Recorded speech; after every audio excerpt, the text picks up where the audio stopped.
Hi hello friends, welcome back to our தகவல் channel. நீங்கள் ரொம்ப நாளாக எதிர்பார்த்துட்டு இருந்த மெட்ராஸ் ஹைகோர்ட்டுக்கான வேக்கன்சிஸ் வந்துருச்சு. எவ்வளோ காலி பணியிடங்கள்னு பார்த்தீங்கன்னா 2329 காலி பணியிடங்கள் விட்டுருக்காங்க. ரொம்ப நாளாகவே நம்ம சேனலில் வீடியோஸ் போடலை. இனிமே ரெகுலராக வர ஆரம்பிச்சிடும். ஏன்னா ஹை வேக்கன்சிஸில் ஜாப் நோட்டிஃபிகேஷன் வந்திருக்கு. ஸோ நிறைய பேர் இதுக்காக தான் எதிர்பார்த்துட்டு இருந்தீங்க. ஸோ இதுக்கான இம்பார்ட்டன்ட் கொஷின்ஸ்க்கான வீடியோஸ் அடுத்தடுத்து நம்ம சேனலில் வரப்போகுது. ஸோ கண்டிப்பாக நம்ம சேனலை சப்ஸ்கிரைப் பண்ணி வச்சுக்கோங்க. மறக்காமல் பக்கத்தில் இருக்க பெல் ஐக்கானை செலக்ட் பண்ணி ஆலும் கொடுத்துக்கோங்க. அப்போ தான் நம்ம போடுற அடுத்தடுத்த வீடியோஸ் உங்களுக்கு நோட்டிஃபிகேஷனில் சேரும்.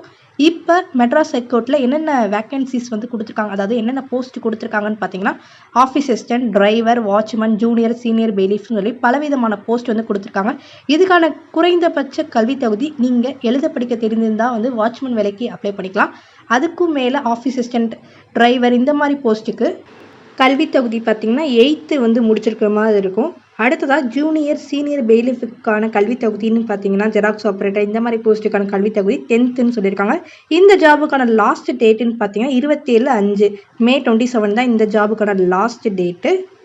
நீங்கள் மெட்ராஸ் ஹைகோர்ட் எக்ஸாமுக்கு ப்ரிப்பேர் பண்ணி படிக்க ஸ்டார்ட் பண்ணிட்டீங்கன்னா கண்டிப்பாக நம்ம சேனலோட பிளேலிஸ்ட் உங்களுக்கு ரொம்பவே யூஸ்ஃபுல்லாக இருக்கும். நம்ம சேனலில் 2 பிளேலிஸ்ட் இருக்குது. MHC பொது தமிழ்னு சொல்லி ஒரு பிளேலிஸ்ட்டு, MHC எக்ஸாம் 2024 சொல்லி 2 பிளேலிஸ்ட் இருக்குது. ஒரு பிளேலிஸ்ட்டில் பொது தமிழுக்கான முக்கியமான டாபிக்ஸாக நம்ம பிரித்து தனித்தனி வீடியோஸாக போட்டிருக்கோம்.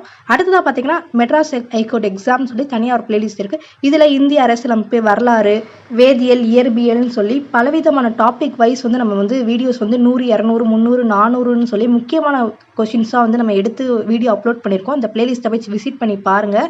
இந்த பிளேலிஸ்ட்டுக்கான லிங்க்கை நான் கீழே டிஸ்கிரிப்ஷன் பாக்ஸில் கொடுக்குறேன், மறக்காமல் விசிட் பண்ணி பாருங்கள். இப்போ வாங்க இந்த ஜாப் நோட்டிஃபிகேஷனை பற்றி டீட்டெயிலாக பார்ப்போம். வீடியோக்குள்ளே போகலாம். மெட்ராஸ் ஹைகோர்ட்டுக்கான நோட்டிஃபிகேஷன் எண் 75/171 இன்னைக்கு தான் ரிலீஸ் பண்ணியிருக்காங்க. இந்த ஜாப் நோட்டிஃபிகேஷன் என்னென்ன போஸ்ட்டுன்னு பார்த்தீங்கன்னா examiner, reader, senior bailiff, junior bailiff, process writer, xerox operator, driver, copyist attender, அடுத்து cleanliness worker, scavenger, gardener, office assistant, watchman, night watchman to மசாலாச்சி, அடுத்து வாட்ச்மேன் கம் மசாலாச்சி, அடுத்து ஸ்வீப்பர், அடுத்து வாட்டர்மேன், வாட்டர் உமன், மசாலாச்சின்னு சொல்லி பலவிதமான போஸ்ட் கொடுத்துருக்காங்க. இதுக்கான வேக்கன்சிஸ் டோட்டல் தமிழ்நாடு ஃபுல்லாக இருக்கிற வேக்கன்சிஸை கொடுத்துருக்காங்க. ஆனால் நீங்கள் மெட்ராஸ் ஹைகோர்ட் வெப்சைட்டில் போய் பார்த்தா தான் தெரியும், தனித்தனி மாவட்டமாக நோட்டிஃபிகேஷன் இருக்குது. அதில் இருக்கிற உங்கள் மாவட்டத்துக்கு என்ன வேக்கன்சிஸ் சொல்லி நீங்கள் பார்த்து செக் பண்ணிக்கோங்க. இது டோட்டல் தமிழ்நாடுக்கும் உரிய வேக்கன்சிஸ் இந்தந்த போஸ்ட்டுக்கு இவ்வளோ இருக்குன்னு சொல்லியிருக்காங்க. இதுக்கான சேலரி எவ்வளோ கொடுத்துருக்காங்கன்னு பார்த்தீங்கன்னா எக்ஸாமினருக்குலாம் பார்த்தீங்கன்னா 19,500 to 71,000 கொடுத்துருக்காங்க. அடுத்து ஒவ்வொரு போஸ்ட்டுக்கும் ஒரு 1000 2000 முன்ன பின்ன இருக்குது. இப்போ அடுத்து ஆஃபீஸ் அசிஸ்டண்ட்லாம் பார்த்தீங்கன்னா 15,700 இருக்குது. இந்த மாதிரி ஒவ்வொரு போஸ்ட்டுக்குமே தனித்தனி சேலரி கொடுத்துருக்காங்க. இப்போ நம்ம ஒவ்வொரு மாவட்ட வாரியாக பார்ப்போம். ஏதாவது ஒரு எக்ஸாம்பிளுக்கு ஏதாச்சும் ஒரு மாவட்டத்தை நான் எடுத்து காட்டுறேன். ஃபர்ஸ்ட் மெட்ராஸ் ஹைகோர்ட் வெப்சைட்குள்ளே போய்க்கணும். ஜஸ்ட் கூகுளில் போய் MHCன்னு டைப் பண்ணிங்கன்னா அவங்களோட அஃபிஷியல் வெப்சைட் வந்துடும். அதில் கீழே பார்த்தீங்கன்னா நோட்டிஃபிகேஷன் 97 இங்கிலீஷ் நோட்டிஃபிகேஷன் இருக்கும். அதில் தான் நீங்கள் கிளிக் பண்ணி உள்ளே போகணும். மேலே இருக்கிற லாகின் அண்ட் அப்ளை ஆன்லைனில் போய் தான் நீங்கள் இந்த ஜாபுக்கு நீங்கள் அப்ளை பண்ணுற மாதிரி இருக்கும். இப்போ நம்ம நோட்டிஃபிகேஷன் பார்ப்போம். இதை ஜஸ்ட்டு கிளிக் பண்ணி உள்ளே போனதும் கீழே பார்த்தீங்கன்னா நீங்கள் எந்த டிஸ்ட்ரிக்ட்னு சொல்லி கேட்கும். நீங்கள் என்ன டிஸ்ட்ரிக்கோ அந்த டிஸ்ட்ரிக்டை செலக்ட் பண்ணிக்கோங்க. நான் மதுரை டிஸ்ட்ரிக்டை செலக்ட் பண்ணி உள்ளே போகிறேன். உள்ளே போனதும் அந்த டிஸ்ட்ரிக்டான என்னென்ன போஸ்ட் இருக்குது, அவைலபிளாக இருக்குது, எவ்வளோ வேக்கன்சிஸ் இருக்குதுன்னு வந்திருக்கு. என்ன வந்திருக்குன்னு பார்த்தீங்கன்னா எக்ஸாமினர், சீனியர் பெயிலிஃப், ஜூனியர் பெயிலிஃப்க்கு 9 வேக்கன்சிஸ். அடுத்து கிளீனிங்னஸ், வாட்ச்மேன், நைட் வாட்ச்மேன், மசாலாச்சி இந்த மாதிரியான வேக்கன்சி பார்த்தீங்கன்னா 23, டிரைவருக்கு 1, காப்பியஸ் அட்டெண்டட், ஆஃபீஸ் அசிஸ்டண்ட்டுக்கு 40 இருக்குது. இதுக்கான நோட்டிஃபிகேஷன் டேட்டு, லாஸ்ட் டேட் கொடுத்துருக்காங்க. இப்போ நான் ஜஸ்ட்டு ஆஃபீஸ் அசிஸ்டண்ட்டுக்கான நோட்டிஃபிகேஷன் தமிழில் கிளிக் பண்ணுறேன். அது ஆட்டோமேட்டிக்காக டவுன்லோட் ஆயிரும். அந்த நோட்டிஃபிகேஷன் இப்போ நம்ம பார்ப்போம். இதுதான் இப்போ நம்ம டவுன்லோட் பண்ண PDF. மதுரை மாவட்டம், இதுக்கான ஸ்டார்ட் டேட், எண்ட் டேட் கொடுத்துருக்காங்க. இதெல்லாம் நம்ம ஆல்ரெடி பார்த்துட்டோம். தேர்வு கட்டணத்துக்கான கடைசி தேதின்னு பார்த்தீங்கன்னா 29/5/2024 சொல்லி கொடுத்துருக்காங்க. இப்போ நம்ம டவுன்லோட் பண்ண PDFக்கான போஸ்ட் என்னென்னு பார்த்தீங்கன்னா நகல் பிரிவு, அதாவது காப்பியஸ் அட்டெண்டட், அடுத்து ஆஃபீஸ் அசிஸ்டண்ட். மேக்ஸிமம் நிறைய பேர் அப்ளை பண்ணுறது இந்த ஆஃபீஸ் அசிஸ்டண்ட்டுக்காக தான் இருக்கும். ஸோ இது மதுரை மாவட்டத்துக்கானது மட்டும்தான். நெக்ஸ்ட் நிறைய ரூல்ஸ் அண்ட் ரெகுலேஷன் மாதிரி கொடுத்துருக்காங்க. அடுத்ததாக இவங்க என்ன முக்கியமாக சொல்லியிருக்காங்க பார்த்திங்கன்னா, எந்த விதமான மெட்ராஸ் ஹைகோர்ட்டுக்கான அறிவிப்புகளும் வந்து இணையதளம் வாயிலாக மட்டும்தான் வரும், வேறு எது மூலியமாக வராதுங்கிற மாதிரி இதில் சொல்லியிருந்திருக்காங்க. அடுத்ததாக வந்து என்னென்ன போஸ்ட்டுன்னு பார்த்தீங்கன்னா காப்பீஸ் அட்டெண்டர், ஆஃபீஸ் அசிஸ்டன்ட், அதாவது டோட்டலாக வந்து 40 வேக்கன்சிஸ் வந்து கொடுத்துருக்காங்க. இது ஒன்லி மதுரை டிஸ்ட்ரிக் ஒன்லி. உங்கள் டிஸ்ட்ரிக்னா நீங்கள் எந்த டிஸ்ட்ரிக்கோ அந்த டிஸ்ட்ரிக்டை செலக்ட் பண்ணி அதில் இருக்கிற எவ்வளோ வேக்கன்சிஸ் என்னன்னு நீங்கள் டீட்டெயிலாக வந்து பார்த்துக்கோங்க. இது வந்து மதுரை மாவட்டத்துக்கு கொடுத்துருக்காங்க. இதுக்கான ஏஜ் லிமிட்னு பார்த்திங்கன்னா ஒவ்வொரு கம்யூனிட்டி கேட்டகரி வைஸும் வந்து கொடுத்துருக்காங்க. 37 ஆதி திராவிடர் இந்த மாதிரி சொல்லியிருக்காங்க. அடுத்தது வந்து பிசி இந்த மாதிரிக்கு வந்து 34 ஏஜ் லிமிட் வந்து கொடுத்துருக்காங்க. இந்த ஏஜ் லிமிட்டை பொறுத்த வரைக்கும் பார்த்திங்கன்னா நீங்கள் வந்து குறைந்தபட்ச கல்வி தகுதி படிச்சிருந்தால் மட்டும்தான் இந்த ஏஜ் லிமிட் வந்து செல்லுபடியாகும். அதாவது நீங்கள் வந்து ஒரு அதிகப்படியான காலேஜ் பிஜி யூஜி இந்த மாதிரி நீங்கள் முடிச்சிருந்தீங்க, +2க்கு மேலே வந்து நீங்கள் முடிச்சிருந்தீங்கன்னா இந்த ஏஜ் லிமிட் வந்து உங்களுக்கு வந்து செல்லுபடி ஆகாது. நீங்கள் குறைந்தபட்ச கல்வி தகுதி 8th 10th இந்த மாதிரி கல்வி தகுதியில் நீங்கள் இருந்தால் மட்டும்தான் இந்த ஏஜ் லிமிட்டில் வந்து நீங்கள் அப்ளை பண்ணணும். மற்றபடி நீங்கள் அதிகப்படியான கல்வி தகுதி வச்சுருந்தீங்கன்னா இந்த ஏஜ் லிமிட்டுக்கு உங்களுக்கு சம்மந்தம் கிடையாது, தேவையில்லாததான். அடுத்தது என்ன சொல்லியிருக்காங்கன்னு பார்ப்போம். நான் ஜஸ்ட்டு முக்கியமாக என்னென்ன சொல்லியிருக்காங்கங்கிறத மட்டும் நான் வந்து உங்களுக்கு சொல்லிடுறேன். இதுக்கான கல்வி தகுதின்னு பார்த்தீங்கன்னா 8ஆம் வகுப்பு தேர்ச்சி பெற்றிருந்தால் போதும். அதற்கு நிகராக ஏதாவது நீங்கள் தேர்ச்சி பெற்றிருந்தால் இந்த போஸ்ட்டுக்கு வந்து தேவையானதாக இருக்கும். அடுத்து ஆஃபீஸ் அசிஸ்டண்ட்டுக்குன்னு பார்த்தீங்கன்னா தனித்தகுதி கேட்டிருக்காங்க.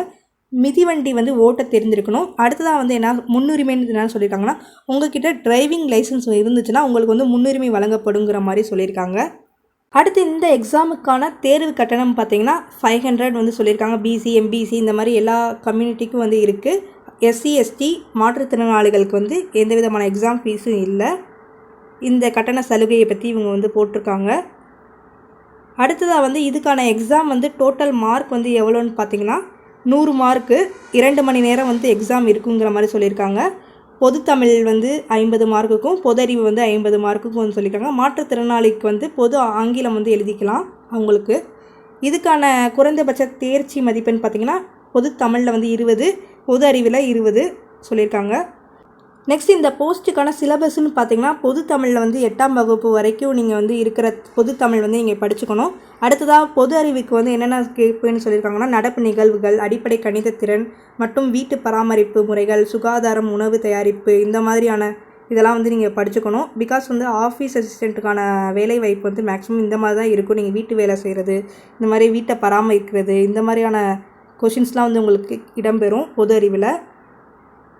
அதுக்கப்புறம் இந்த மார்க் வந்து எப்படி உங்களுக்கு கட் ஆஃபில் வந்து எடுத்துக்கிறாங்கன்னு பார்த்தீங்கன்னா பார்ட் ஏ பார்ட் பி இது ரெண்டுலேயும் நீங்கள் வாங்குகிற மார்க்கை வச்சு தான் உங்களுக்கு வந்து அடுத்த கட்டமான நீங்கள் செய்முறை தேர்வுக்கு வந்து நீங்கள் இடம்பெறுவீங்க.